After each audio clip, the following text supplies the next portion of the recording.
পরিযায়ী শ্রমিকের অস্বাভাবিক মৃত্যুতে রণক্ষেত্র হয়েছিল মুর্শিদাবাদের বেলডাঙ্গা। তদন্তভার যায় এনআইএর হাতে।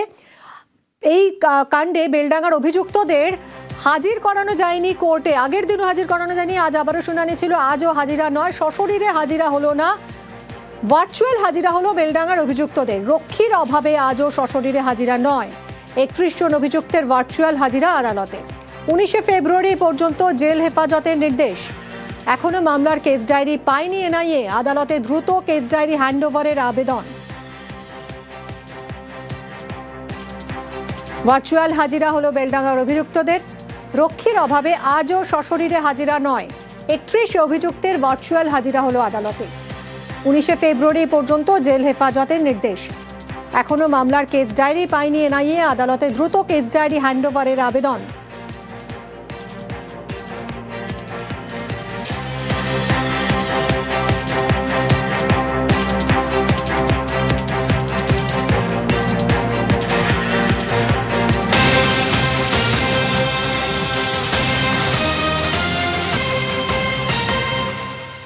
বেলডাঙ্গা ইউএপিএতে রুষ্ট সুপ্রিম কোর্ট। কোন কারণে ইউএপিএ ধারা দিল এনআইএ? প্রধান বিচারপতির প্রশ্নের মুখে এনআইএ। ইউএপিএর প্রয়োজনীয়তা নিয়ে রিপোর্ট দেবে এনআইএ। হাইকোর্ট সেই রিপোর্ট দেখে ব্যবস্থা নেবে, নির্দেশ প্রধান বিচারপতি সূর্যকান্তের বেঞ্চে। অমিত রয়েছে সঙ্গে, আরো ডিটেলে জানাবে। অমিত, এক তো আজ ভার্চুয়ালি হাজিরা হলো অভিযুক্তদের, তাদের আজও সশরীরে হাজির করা গেল না, আর অন্যদিকে প্রধান বিচারপতি সূর্যকান্তের বেঞ্চ আজ কি নির্দেশ দিল এনআইএ কে ইউএপিএ নিয়ে? দেখো, ইউএপিএ ধারা প্রয়োগ নিয়ে ইতিমধ্যে সুপ্রিম কোর্টে সমালোচনার মুখে পড়তে হয়েছে এনআইএ কে, এবং সুপ্রিম কোর্ট এনআইএ মামলা নিয়ে হস্তক্ষেপ না করলেও কলকাতা হাইকোর্টকে রিপোর্ট দিতে হবে এনআইএ কে। একটি খামবন্দি রিপোর্ট তারা জমা দেবে, সেখানে স্পষ্ট করতে হবে কেন তারা ইউএপিএ ধারায় মামলা রুজু করলো। বেলডাঙ্গায় যে অশান্তির ঘটনা ঘটেছে, সেই ঘটনায় কি এমন ঘটনা রয়েছে বা কি ঘটনা নেপথ্যে কি এমন রয়েছে যেখানে ইউএপিএ ধারাতে মামলা রুজু করতে হলো এনআইএ কে।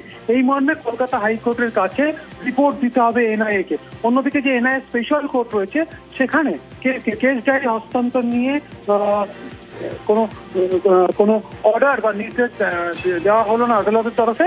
আদালত স্পষ্ট করে বলে দিয়েছে এনআইএ এবং রাজ্য পুলিশের বেলডাঙ্গা থানার যিনি তদন্তকারী অফিসার, যে সুপ্রিম কোর্টের তরফে যে নির্দেশ দেওয়া হয়েছে গতকাল, সেই নির্দেশে অর্ডার কপি আপলোড হলে সেই অর্ডার কপি আদালতের কাছে নিয়ে আসতে হবে। ধন্যবাদ অমিত। প্রথমেই ওনারা এসে বললেন ম্যাটারটা সুপ্রিম কোর্ট থেকে একটা ডাইরেকশন হয়েছে, যে ডাইরেকশনের বেসিসে সুপ্রিম কোর্ট বলেছেন যে ক্যালকাটা হাইকোর্টে ওই পয়েন্টগুলো অ্যাজিটেট করতে। ওই পয়েন্টের মধ্যে কি না, ইউএপিএ অ্যাক্ট কেন কিভাবে আসলো তার জন্য। কিন্তু সুপ্রিম কোর্ট কোথাও বলে দিয়েছে বলে আমার জানা নেই। ওনাদেরকে তাদের জন্য 17 তারিখে বলেছেন যে এই অর্ডারটাকে কোর্টে ফাইল করার জন্য, তারপরে কোর্ট বিবেচনা করবেন কিভাবে কি করা যাবে। আমরা জুডিশিয়াল কাস্টাডি প্রেয়ার করেছি, এখন কোর্ট কনক্লুড করবে 17 তারিখ। তাতে যদি সুপ্রিম হাইকোর্ট কনসিডার করেন, এনআইএ কে যদি বলেন এনআইএ ইনভেস্টিগেশন করবে, করতে পারে। যদি বলেন না দরকার নেই, আমরা স্যাটিসফাইড, যা স্টেট করছে করবে।